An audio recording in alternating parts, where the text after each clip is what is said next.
प्रणाम, नमस्कार। बहुत स्वागत है आपका उस कार्यक्रम में जिसका नाम है हे प्रभु आनंद दाता। और एक और नया एपिसोड, एक और नया विषय, और विषय आप ही का है, यानी आपके द्वारा, आपकी तरफ से कम्युनिकेट किया गया सब्जेक्ट है।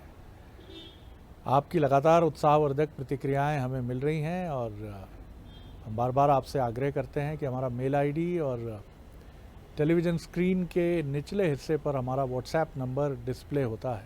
ये नंबर इसलिए है, कुछ लोग ये भी हमें रिएक्शंस मिली हैं कि आपका कोई व्हाट्सएप ग्रुप है तो हमें उसमें जोड़ लीजिए।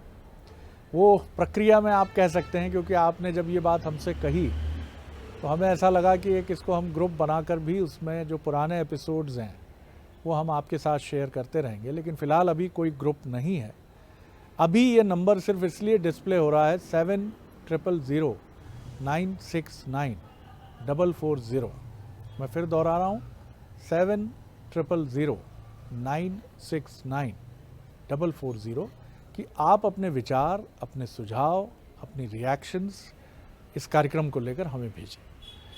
और आज जो हमें एक बहुत ही दिलचस्प प्रश्न मिला है, ये एक 53 वर्षीय व्यवसायी हैं जो मुंबई से है।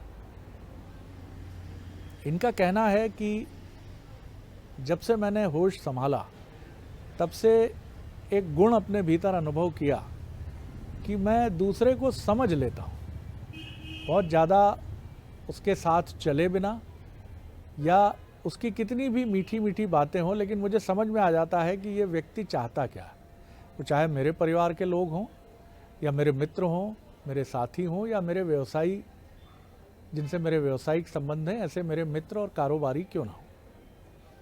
इनका कहना है कि बहुत पहले मैंने रेडियो स्टेशन पर जब बचपन में नाटक आते थे, हो सकता है अभी भी आते हों, आते ही हैं, तो इन्होंने कहा था मैंने एक नाटक उसमें सुना था जिसमें एक व्यक्ति ईश्वर से ये मांगता है कि मुझे दूसरों के मन की बात समझ में आ जाए, और ईश्वर उससे कहते हैं कि ये बहुत कष्टकारी होगा, दूसरों के मन की बात ना समझो।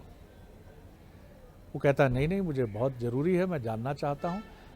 ईश्वर उसे बहुत समझाते हैं, लेकिन कहते हैं कि मैंने तुम्हें 3 वरदान देने का मन बनाया था, लेकिन तुम जो वरदान मांग रहे हो वो बहुत भारी पड़ेगा तुम पर। बोला मुझे कोई वरदान नहीं चाहिए, मुझे आप तो सिर्फ ये दे दीजिए। तो ईश्वर ने कहा कि चलो 3 नहीं तो मैं तुम्हें 2 वरदान देता हूँ। पहला तो तुम मन की बात समझोगे, और अगर इससे पीड़ित हो जाओगे तो इसी जगह आ जाना, वो शक्ति मैं वापस ले लूँ। और वो व्यक्ति बहुत पीड़ित हो जाता है कि जैसे ही घर पहुँचता है तो पत्नी के मन की बात उसे समझ आती है, तो वो यही बात होती है कि फिर आ गए, हम निखट्टू राम कहेंगे चाय बना दो, चाय पिला दो, फिर उसके बाद ज्ञान देंगे, फिर ये कहेंगे। युवा पुत्र आया तो उसके मन की बात भी यही थी, पिताजी करते कुछ विशेष है नहीं, ज्ञान बहुत देते हैं।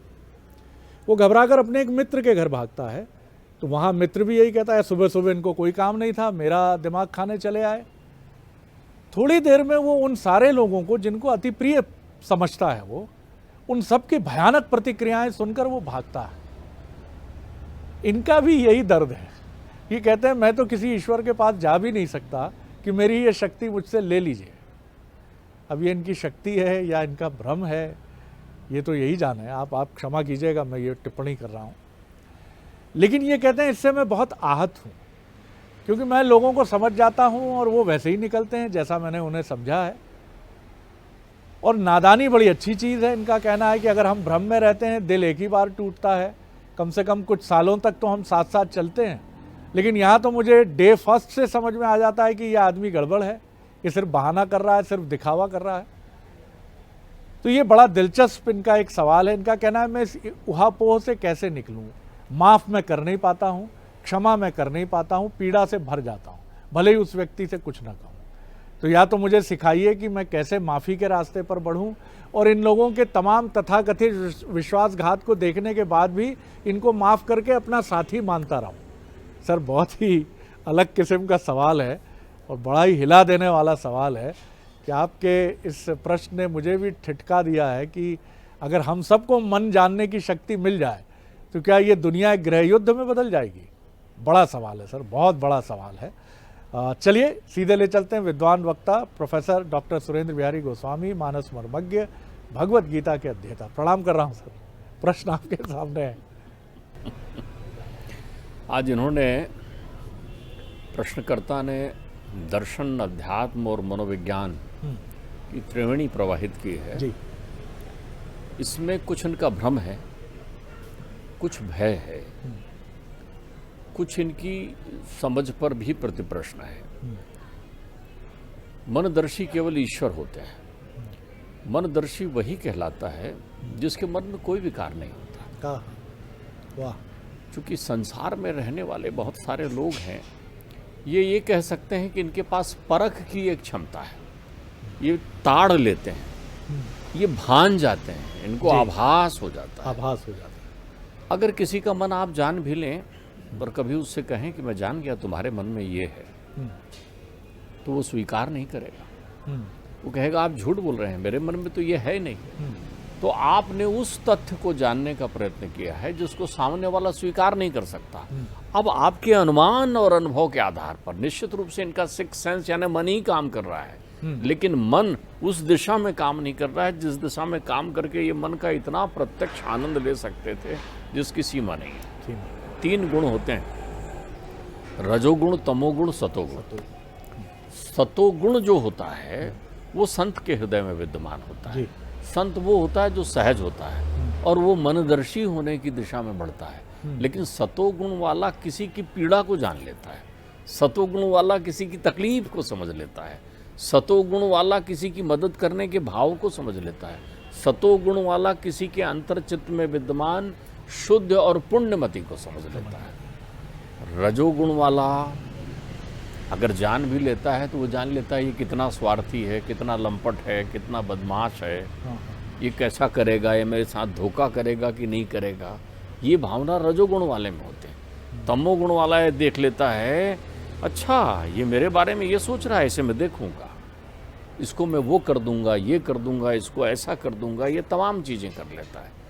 सतोगुणी वाला जो मनदर्शी होता है उसकी ये समस्या नहीं हो सकती। इनकी समस्या में सतोगुणीपन तो है।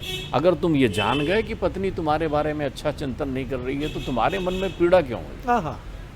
बहुत सुंदर सूत्र है। तुम्हारे मन में पीड़ा क्यों है? अगर तुम ये जान गए कि कोई मित्र तुम्हारे सवेरे सवेरे पहुंचने से परेशान हो जा रहा है तो तुम्हारे मन में पीड़ा क्यों है? तुम क्यों पहुंचे सवेरे सवेरे उसके पास? अगर तुमको इतना पीड़ा का भान है तो फिर उसके मनानुरूप करिए ना। और संसार में कोई मनानुरूप आचरण नहीं करता। इनकी पीड़ा ये है कि ये मन तो जान लेते हैं लेकिन ये चाहते हैं कि हर मन वही कहे जो ये चाहते हैं। ये संभव थोड़ी है। बहुत सुंदर। मन जो है कोटि कल्पनाओं करने वाला होता है। मन जो है चित्रकेतु की पत्नी जो है वो कृत्यदुर्ती है, अनंत प्रकार की परिकल्पना करती है, अनंत तस्वीरें उसके पास पहुंचती है। परमात्मा ने जितने तन बनाए हैं उतने मन बनाए, जितने तन हैं उतने मन हैं। तन एक से हो सकते हैं शरद जी, मन कभी एक सा नहीं हो सकता। मन कभी एक सा नहीं होता। तो परमात्मा ने जो इनको प्रेरणा दी थी या इनकी समझ में ये अनुभूति आई थी कि तुम जब परेशान हो जाओ तो मेरे पास आ जाना, तो इन्हें वो बुला ही इसलिए रहे कि ये अपना मन उनको दे दें।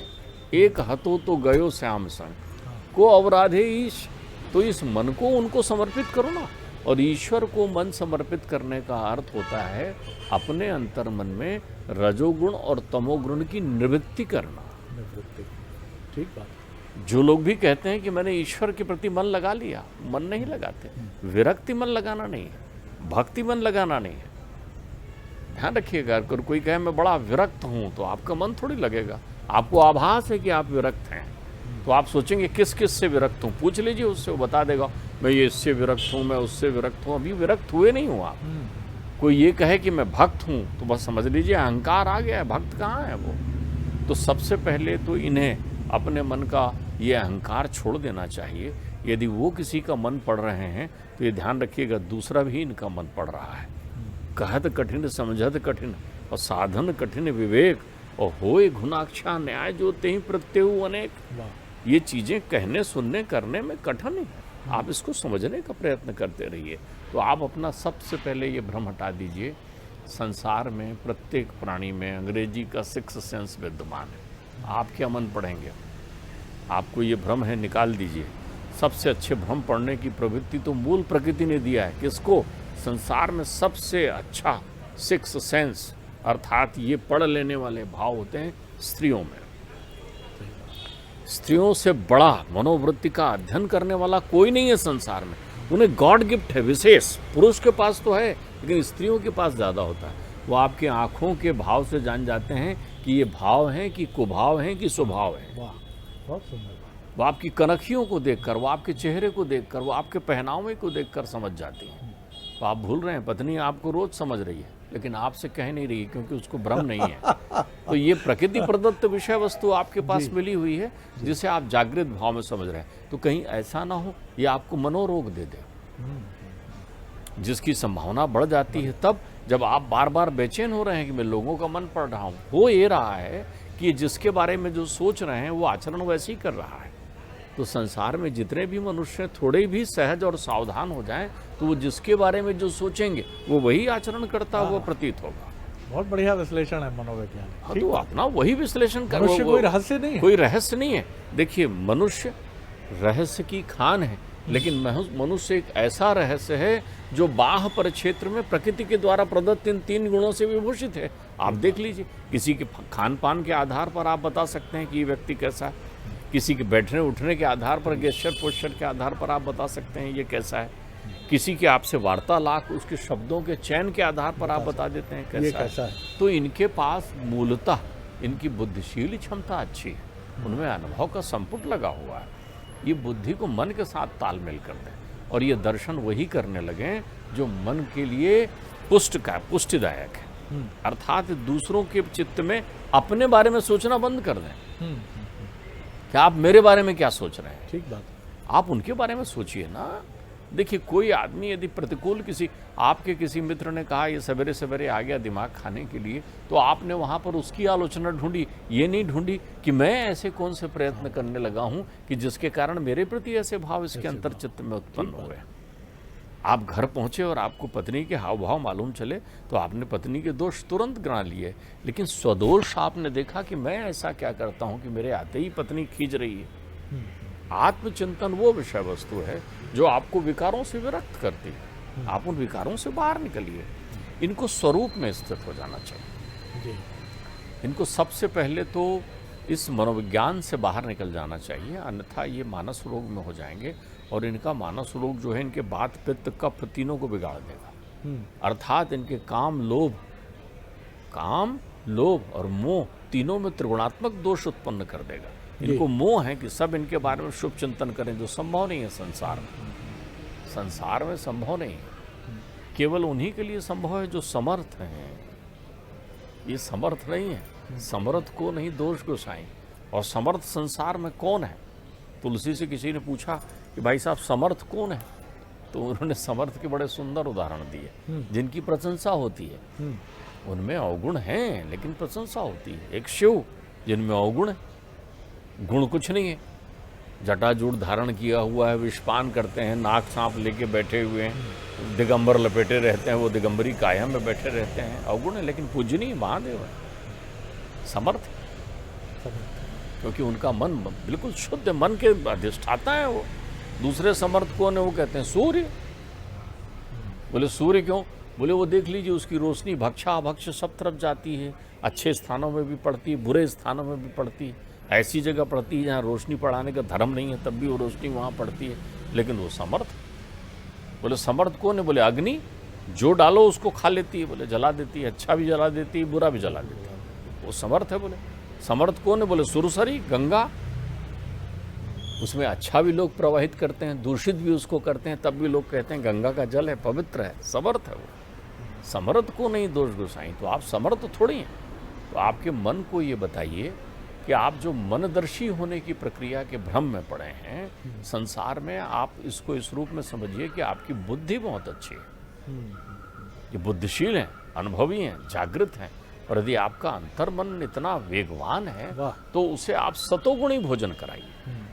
जब भी आप किसी दूसरे के मन में अपने प्रति विकार देखें तो प्रसन्न हो जाए कि चलो आपको बुराई अपनी मालूम हो गई इसकी नज़र में, तो मैं वो आचरण नहीं करूँगा। बहुत सुंदर।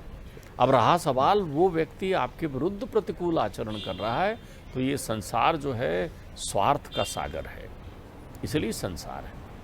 यहाँ जब तक आप काम के रहेंगे तब तक आपका नाम चलेगा। जिस दिन आपसे काम हट जाएगा वो जानते नहीं लोग, पहचानते नहीं लोग। मैंने उस दिन आपको उनका संदर्भ बताया था, याज्ञवल्क्य ऋषि की गार्गी और मैत्री दो पत्नी, उन्होंने तो संहिता लिखी है इस प्रक्रिया में कि जो व्यक्ति होता है, प्रत्येक व्यक्ति वो आत्मा के लिए ही रहता है। जो आत्मी कौन होता है? जो उसके हिसाब से रहे। ठीक बात।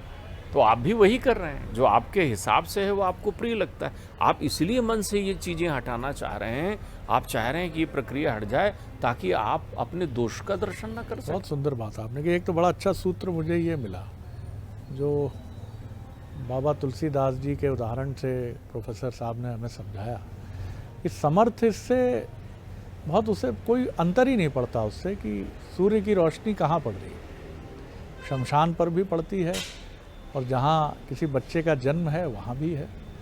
यानी वो मृत्यु को और जन्म को समान धर्मा चरित्र के साथ देखता है। गंगा ने कभी शिकायत नहीं की कि मुझ में आपने ये दूषित वस्तुएं क्यों डाली। उन्होंने उसको भी समधर्मा स्वरूप। अग्नि ने कभी से शिकायत नहीं की कि ये तो मैं तो पवित्र अग्नि कही जाती हूँ, कहा जाता हूँ, आप मेरे भीतर ये सब क्या डाल रहे हैं, कभी नहीं। तो यही जीवन का, ये तो मैं बहुत सुंदर मंत्र निकाल पाया इससे कि आप अगर किसी को समझ भी रहे हैं तो समर्थ भाव से समझिए ना उसको। उसकी त्रुटि को अगर आप एक बड़े परिप्रेक्ष्य में नहीं देख पा रहे हैं और क्षम्य भाव से नहीं देख पा रहे हैं तो ये आधा है समझना। जी अच्छा, अब देखिए अध्यात्म में इनकी समझ पर मैं एक चिंतन करूं जी। इन्हें अपनी समझ का उपयोग किस दिशा में करना चाहिए। एक तो आप अंतर्मन को देख रहे हैं लोगों के, तो उनके मन में विद्यमान विकार यदि आपको दिखाई पड़ते हैं तो उन विकारों के आधार पर आप विकार रहित जीवन बनाने का प्रयत्न कर सकते हैं। आप संतत्व को प्राप्त कर सकते हैं। अच्छा, ये विकार आते हैं मनुष्य में। देखिए दूसरा, क्या आप ये समझकर नहीं समझ पाना चाह रहे हैं जो वास्तव में संसार की समझ है? तुलसी उसके लिए कहते हैं जानत समझत अनुभवत। उनके लिए भी ये सोचिए जो आपके लिए बुरा सोच रहे हैं कि वो भी वही है जो आप हैं। क्या जानत समझत अनुभवत और तदपि न मानत नीच। उसके बाद भी नहीं मान रहे हैं। आपने तो देख लिया ना, संसार स्वार्थ सागर का है तो मान लो, ताकि आप स्वार्थ की परिभाषा को अच्छे से आप तो विश्लेषित कर सकते हैं। जानत समझत अनुभवत और तदपि न मानत मीच। और चपरी चपेटे नित गहे और केस गहे कर मीच। आपको रोज मालूम हो रहा है कि आप कहीं जा रहे हैं, उस स्थान का नाम भी मालूम है आपको। जो आपकी आलोचना कर रहा है वो भी वहीं जा रहा है, जो प्रशंसा कर रहा है वो भी वहीं जा रहा है, जो देख रहा है वो भी वहीं जा रहा है। वो कहाँ जा रहा है? मृत्यु की तरफ। रोज तो बदल रहा है ना आपका जीवन। तो नाशवान शरीर से आप डर जा रहे हैं लोगों से कि ऐसा सोच रहे हैं, मैं परेशान हो गया हूँ। सबसे पहले उस सोच पर आनंद लेना शुरू करिए। एक मनदर्शी संत से मैं मिला और वो मनदर्शी संत की एक विशेषता थी, वो बैठे व्यक्ति को जान जाते थे आया क्यों है। ध्यान रखिएगा, वो जान जाते थे आया क्यों है। लेकिन वो उससे कहते नहीं थे कि मैं जान गया, उससे कहते थे बताइए मैं आपकी क्या सेवा करूं। मैंने ऐसे भी देखा कि किसी ने उनसे कह दिया आप तो संत हैं, आपने बताया नहीं कि मैं क्यों आया हूँ, आप क्यों जान नहीं पाए क्या? बोले नहीं, मैं जानता भी हूँ तो मैं चाहता हूँ कि आप ही कहें, मेरे जानने से क्या होता है। आपकी इतनी सारी चाहत में आप कौन सी चाहत कहना चाहते हैं? उन्होंने कहा नहीं, मैं जानना चाहता हूँ कि मैं आपसे क्या पूछना चाहता हूँ। उन्होंने पहले से लिख रखा था, उन्होंने बताया कि आप मुझसे ये पूछना चाहते हैं। वो आश्चर्यचकित हो गए जब आप जानते हैं। बोले नहीं, मैं सबको जानता हूँ। लेकिन संसार में जनक ने निवेदन किया, जब उनके पास में ऋषि भृगु पहुँचे तो वो तो त्रिकालदर्शी थे, भविष्य पुराण के रचयिता थे। अतीत वर्तमान और भविष्य उनके लिए अटखेलियाँ थी। तो उन्होंने कहा कि नहीं, मैं जानना चाहता हूँ कि मेरी पत्नी पिछले जन्म में क्या थी। भृगु ने कहा ये तुम्हारे जानने की विषय वस्तु नहीं है, क्योंकि ये जान लेने से तुम्हारे अंतर्चित्त में वेदना ही होगी, इससे विरक्त रहो। वो जब जिद करने लगे तो उन्होंने बताया पिछले जन्म में उनकी पत्नी जो है उनकी भगनी थी, बहन थी उनकी, इस जन्म में पत्नी होकर आई। बड़ी पीड़ा में हो गए वो कि ये मेरे बताओ, अब मेरी तो दृष्टि ही बदल जाएगी उसके प्रति। बोले इसलिए अगर आप किसी का मन का जान भी जाएं तो बताने की ज़रूरत नहीं। बहुत सारे लोग दौड़ते हैं, मैं जानता हूं तुम पिछले जन्म में क्या थे। कमाल है, लाइन लगाए लोग खड़े हैं उस विधा के पीछे कि हम अपना पिछले जन्म का देख कर आ जाएं। अच्छा, वो जो बता रहा है उस पर विश्वास है, लेकिन बताने वाले को जिसने बनाया है उस पर विश्वास नहीं है तुम्हारा। वो कुछ भी बता दे रहा है, आप फलाने थे, आप ढिकाने थे, आपने मान लिया उन सब चीज़ों को। तो आप अपने अंतर्चित्त में अपने मन को शुद्ध करने का इससे अच्छा साधन नहीं हो सकता शरद जी। यदि उनमें ये विधा है तो उनके मन में मनोयोग की बहुत अधिक संभावना है। वो अपने मन की वृत्तियों को प्रतिकूलता से हटा दें और अनुकूलता की दिशा में रमा लें, क्योंकि इसकी संभावना बहुत ज़्यादा है कि ये बहुत सुंदर मनानंद की अनुभूति करने वाले संत हो सकते हैं। तो कभी भी ये खाली इन्हीं के लिए नहीं है। मैं तो हर अध्यात्म से जुड़े हुए हर सहज व्यक्ति से कहता हूँ कि दूसरा आपके प्रति क्या सोचता है, जब आपका ध्यान उस पर लग जाता है कि दूसरा मेरे प्रति क्या सोच रहा है, तो आप अपने आचरण को विस्मृत कर देते हैं। आप ये देखिए कि आप अपना कर्तव्य कर रहे हैं कि नहीं कर रहे हैं, आप उसके प्रति कितना शुभ चिंतन कर रहे हैं। किसी को मदद करके, दान करके, और वहाँ खड़े हो जाना ठिठक के कि देखो कल फिर मैं आऊँगा दान देने और तुम जरा मेरे बारे में अच्छा सोचना, तो आप चले जाओगे। वो हो सकता है वो सोच रहा हो अच्छा मूल आदमी है, मेरे को अच्छा आदमी मिल गया है, रोज़ पैसे दे के चला जाता है। यही सबसे महत्वपूर्ण बात है जो प्रोफेसर गोस्वामी ने हमसे शेयर की है। जीवन का सार उसकी अनिश्चितता में है। जीवन का रोमांच ये जानने में नहीं है कि किस क्षण मैं संसार से विदा हो जाऊंगा, किस क्षण मैं चिकित्सक हो जाऊंगा, किस क्षण मेरी शादी होगी, किस क्षण मेरे 2 पुत्र 1 पुत्री होगी, किस क्षण मेरी नौकरी लगेगी, किस क्षण मेरी नौकरी छूट जाएगी, किस क्षण मुझे यश मिलेगा, किस क्षण मुझे अपयश मिलेगा। लाखों लोग जो ज्योतिष पर विश्वास करते हैं और उनके विश्वास को प्रणाम है, एक बहुत ही पवित्र और प्राचीन प्रणाली है, उसकी अखंडता को चुनौती देने की कोई आवश्यकता नहीं है।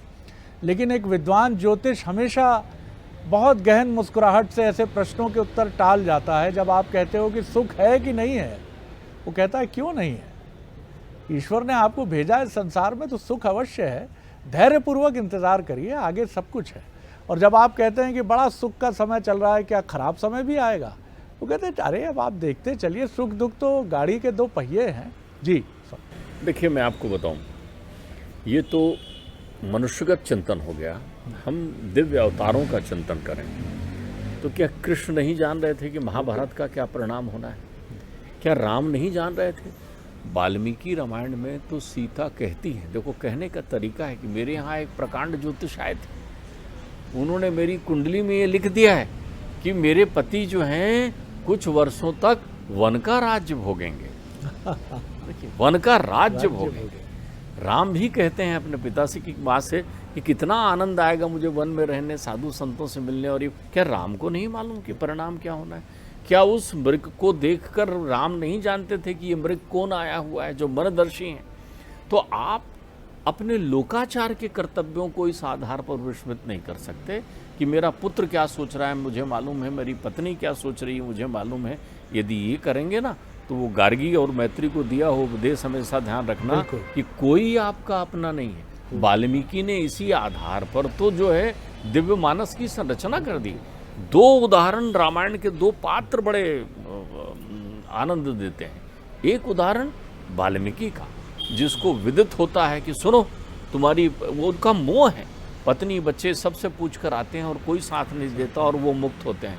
और एक आनंद केवट का है, वो तो पूछने भी नहीं जाता, वो आवाज़ लगाता है आ जाओ तुम भी आ जाओ, क्यों चरणामृत का तुम भी पान कर लो। पत्नी को बुलाता है, बच्चों को बुलाता है, राम की कठौती में राम के चरण धो रहा है ना, राम ने खुद कहा है ना कि धो लो चरण, धो रहा है। फिर वो कहता है अपने मेरे पितरों को भी बुलाओ प्रभु, प्रभु एक पान मेरे पितरों के लिए भी करा दो। तो ये भाव है दोनों के, एक जान लेने के बाद विरक्त हो रहा है, एक जान लेने के बाद भक्त हो रहा है। तो आप भक्त हो जाइए ना। वाल्मीकि जी का उल्लेख किया प्रोफेसर गोस्वामी जी ने, वो कथा कुछ इस तरह की है कि जब वो संत के संपर्क में आते हैं जहाँ से रूपांतरण होता है, एक बहुत कुख्यात डाकू हैं वाल्मीकि पहले के जीवन में, और वो उनसे कहता है ये करते किसके लिए हो?